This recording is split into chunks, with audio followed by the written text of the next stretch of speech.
In today's video, I'm going to teach you how to delete shipping calculated at checkout on Shopify.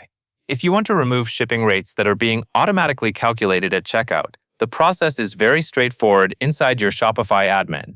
I will walk you through it clearly so you can make the change with confidence.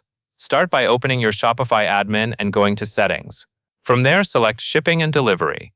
This is the section where Shopify stores your shipping setup, including profiles, zones, and the rates customers see during checkout. Once you are in Shipping and Delivery, look for the shipping profile you want to update and click on it.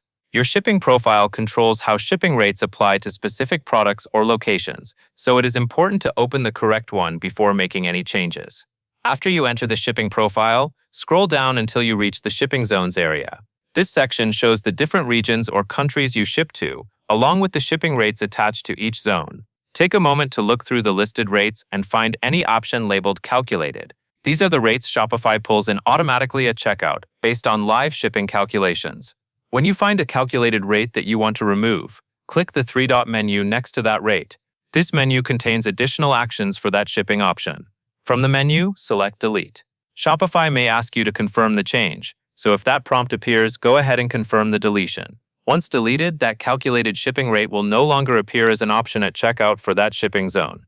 If you have more than one calculated rate listed, repeat the same process for each one you want to remove.